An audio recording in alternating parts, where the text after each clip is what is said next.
में स्थान भरने के लिए अभ्यर्थी के रूप में नाम निर्देशित हुई हूँ।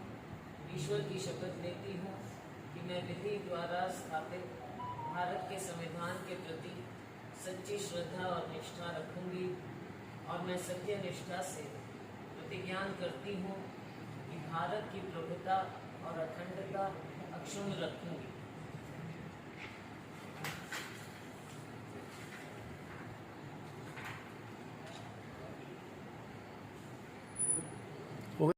हमने नामांकन भाई ये थोड़ी नीचे ये पीछे है आपका ही कैमरे वाला हम कुछ नहीं। किरण चौधरी जी,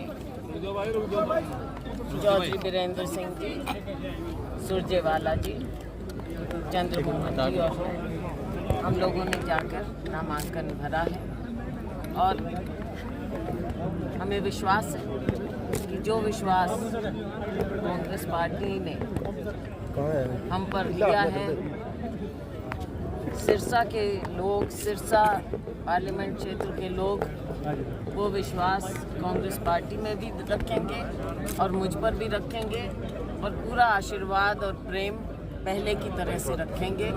हमारा नाता, मैंने हमेशा कहा, तो ये एक दिन का नहीं रहा। पूरा एरिया, पूरा क्षेत्र हमारा पुराना पैतृक क्षेत्र रहा है और लोगों का प्यार हमेशा मिलता रहा है और हमें विश्वास है कांग्रेस पार्टी क्या माहौल देख रहे हैं मैडम पूरे ओवरऑल हरियाणा में? हमने 9 के 9 हलकों में एक दौरा कर लिया है और लोगों का उत्साह, देखो दोनों तरह की बात होती है, जनता का उत्साह भी और कार्यकर्ता का उत्साह।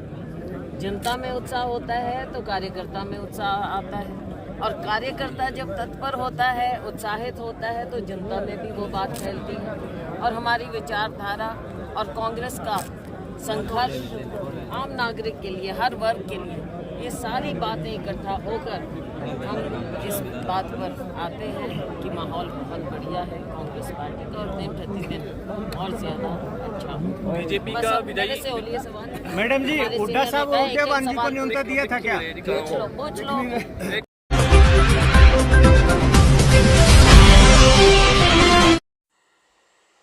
नमस्कार, परत दर परत व्यू चैनल में आपका स्वागत है। मैं हूं आपके साथ इंद्रमोहन शर्मा। विश्लेषण में आज का मुद्दा है कांग्रेस प्रत्याशी कुमारी शैलजा ने सिरसा से दाखिल किया नामांकन। कुमारी शैलजा ने सिरसा लोकसभा सीट से नामांकन पत्र तो दाखिल कर दिया है, लेकिन इसके साथ ही अब ये कई सवाल उठने लगे हैं कि क्या शैलजा तीसरी बार सिरसा से सांसद बन पाएंगी? क्या कुमारी शैलजा इस बार फिर से अपनी जीत दर्ज करवा पाएंगी? क्या कांग्रेस की गुटबाजी पूरी तरह से ख़त्म हो चुकी है या नहीं? ऐसे कई सवाल हैं जिन पर विश्लेषण कर रहे हैं।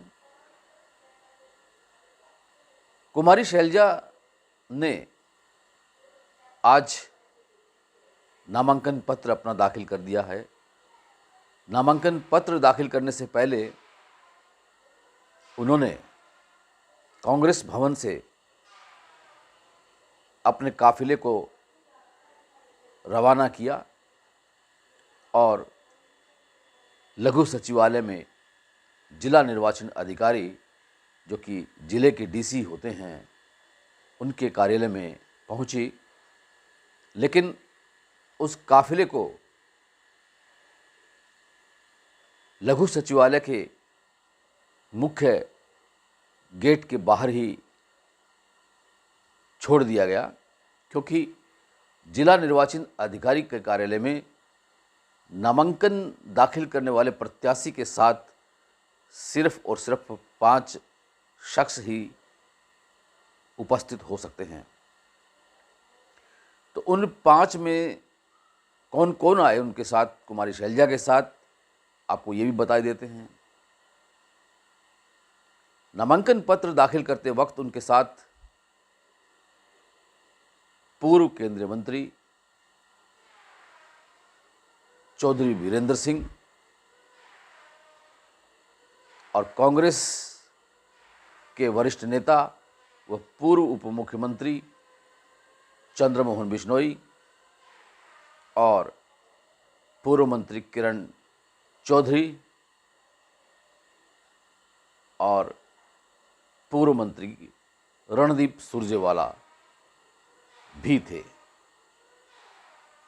इनके अलावा किरण चौधरी की बेटी श्रुति चौधरी भी आई, जिनका टिकट इस बार भिवानी से काट दिया गया। और इसी तरह से चौधरी वीरेंद्र सिंह के बेटे ब्रिजेंद्र सिंह के हिसार से टिकट काट दिया गया, जबकि ब्रिजेंद्र सिंह और चौधरी वीरेंद्र सिंह खुद बीजेपी छोड़कर कांग्रेस में शामिल हुए थे। यानी कि टिकटों के वितरण में इस बार पूर्व मुख्यमंत्री भूपेंद्र सिंह हुड्डा या उनका गुट कह लीजिए, उनकी खूब चली है। निसंदेह इस गुटबाजी के चलते हुए भी जो हरियाणा की 9 लोकसभा सीटों पर कांग्रेस प्रत्याशी जो उतारे गए हैं, वो हर लिहाज से पूरी तरह से जांच परख करते हुए यह जानकर कि ये विजेता हो सकते हैं, इसी सोच के साथ उनको चुनाव मैदान में उतारा गया है। एक जो सीट 10वीं सीट है वो कुरुक्षेत्र की, वो आम आदमी पार्टी के खाते में गई है, जहां आम आदमी पार्टी के सुशील गुप्ता को चुनाव मैदान में उतारा गया है। यानी कि हरियाणा में आम आदमी पार्टी और कांग्रेस संयुक्त रूप से चुनाव मैदान में है। लेकिन अब देखना ये है कि क्या सिरसा से कुमारी शैलजा तीसरी बार सांसद बन पाएंगी। उनके सामने बीजेपी के उम्मीदवार के रूप में डॉक्टर अशोक तंवर हैं, जो पहले कभी कांग्रेस में हुआ करते थे। और इन दोनों प्रत्याशियों में एक बात कॉमन है कि वो दोनों हरियाणा कांग्रेस के प्रदेशाध्यक्ष भी रहे हैं। लेकिन इन दोनों के कार्यकाल में हरियाणा में कांग्रेस मजबूत नहीं हो सकी, संगठन मजबूत नहीं हो सका। अब हरियाणा कांग्रेस के प्रदेशाध्यक्ष उदय भान हैं, जो कि भूपेंद्र सिंह हुड्डा के खासम खास में हैं। लेकिन उनके कार्यकाल में भी अभी तक कांग्रेस संगठन मजबूत नहीं हो सका है। इसके बावजूद हरियाणा के लोकसभा चुनाव में कांग्रेस पूरे दमखम के साथ अपने प्रत्याशियों को चुनाव मैदान में उतार चुकी है। अब देखना यह है कि क्या सिरसा सीट पर कुमारी शैलजा और अशोक तंवर के बीच जो कड़ा मुकाबला बनता जा रहा है, उस मुकाबले में कौन किसको मात देगा। शैलजा का नामांकन भरवाने के लिए अगर पूर्व मुख्यमंत्री भूपेंद्र सिंह हुड्डा खुद चले आते तो सोने पे सुहागा जैसी कहावत चरितार्थ हो सकती थी। लेकिन क्या मजबूरियां रहीं उनकी, वो तो खैर भूपेंद्र सिंह हुड्डा ही बता सकते हैं। लेकिन यह भी साफ है कि भूपेंद्र सिंह हुड्डा ने और पार्टी हाईकमान ने साफ तौर से ये संदेश भेजा हुआ है कांग्रेस के सभी नेताओं को कि वो किसी भी तरह की गुटबाजी में न फंसें। जो प्रत्याशी कांग्रेस का है उसे जितवाने के लिए पूरा जोर लगा दें, तन मन धन से उसका सहयोग करें और उसे हर हालत में जितवाना है। निसंदेह सिरसा लोकसभा सीट पर बगैर किसी गुटबाजी के जितने भी कांग्रेस के नेता हैं, चाहे वो हुड्डा समर्थक रहे हैं, चाहे वो शैलजा गुट के या रणदीप सुरजेवाला या किरण चौधरी के समर्थक रहे हैं, वो सब के सब अब एक बैनर के तले आ चुके हैं, एक मंच पर आ चुके हैं और कुमारी शैलजा को जितवाने के लिए पूरा जोर लगाए हुए हैं। लेकिन बात फिर वही सवाल उठता है कि क्या कुमारी शैलजा इस बार जीत पाएंगी? बीजेपी के नेता और बीजेपी के उम्मीदवार डॉक्टर अशोक तंवर अक्सर जनसभाओं में ये आरोप लगाते हैं कुमारी शैलजा पर कि वो 26 वर्षों के बाद सिरसा में आई हैं चुनाव मैदान में। इस बीच वो सिरसा छोड़कर अंबाला चली गई, वहाँ की सांसद बन गई। आपको बता देते हैं कि कुमारी शैलजा सिरसा से 2 बार सांसद बन चुकी हैं। इतना ही नहीं, उनके पिताश्री स्वर्गीय दलबीर सिंह भी 4 बार सिरसा से सांसद बन चुके हैं और दोनों ही केंद्रीय मंत्री बने जीतने के बाद। लेकिन डॉक्टर अशोक तंवर सिर्फ और सिर्फ 1 बार सिरसा के सांसद बने 2009 में और उसके बाद लगातार 2014 और 2019 में पराजित होते रहे हैं। इस बीच डॉक्टर अशोक तंवर हरियाणा में कांग्रेस की गुटबाजी के चलते परेशान होकर कांग्रेस छोड़ आए थे और उन्होंने अपना फ्रंट भी बनाया। उन्होंने बाद में इनेलो को सपोर्ट किया, बाद में जेजेपी को भी सपोर्ट किया, फिर टीएमसी में चले गए, फिर आम आदमी पार्टी में चले गए और अंततः फिर वो बीजेपी की शरण में आ गए और बीजेपी ने उनको सिरसा सीट से उम्मीदवार भी बना दिया है। अब ऐसे में फिर सवाल उठता है कि क्या अशोक तंवर इस बार फिर से सांसद बन पाएंगे? अब देखना यह है कि कौन किसको मात देता है। चुनावी बिगुल पूरी तरह से बच चुका है, चुनावी बिसात पूरी तरह से बीत चुकी है।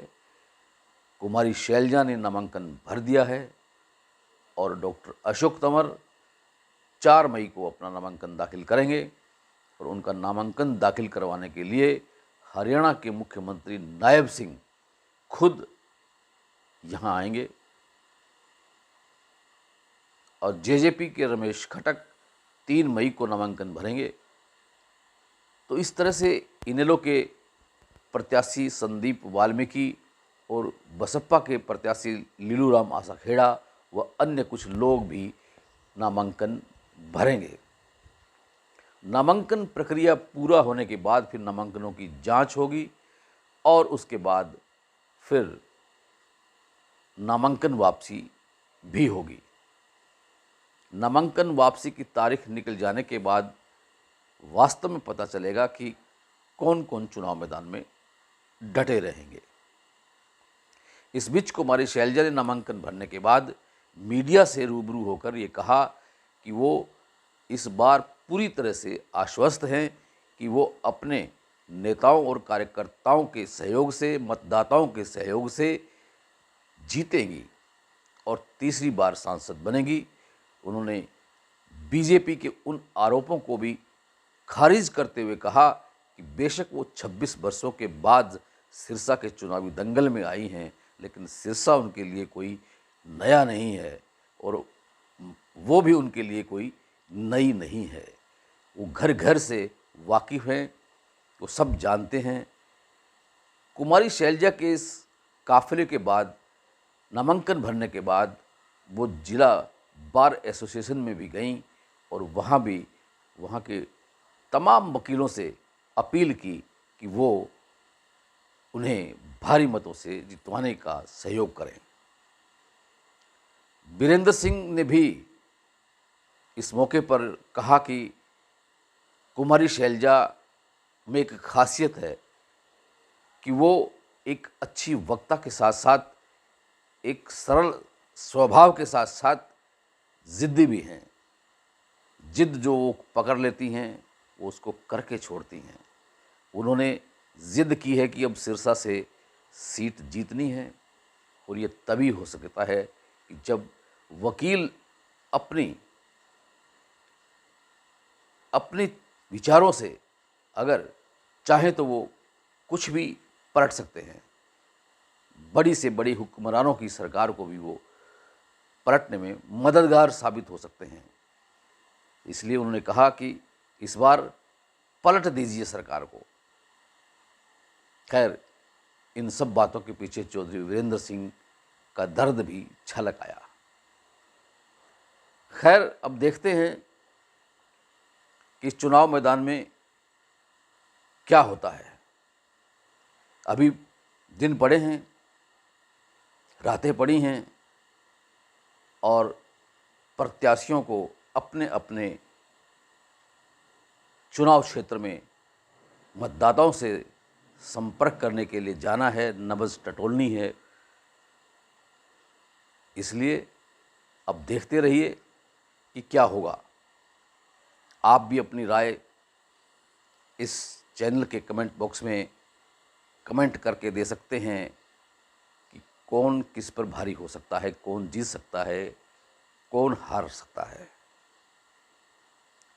ये चैनल अगर परत दर परत को आपने अभी तक सब्सक्राइब नहीं किया तो कर लीजिए, बेल आइकन के बटन को ऑल करके क्लिक कर लीजिए, और ये वीडियो अगर आपको पसंद आया हो तो इसे लाइक कीजिए, शेयर कीजिए अपने मित्रों को, परिजनों को। आपका बहुत बहुत धन्यवाद, बहुत बहुत शुक्रिया।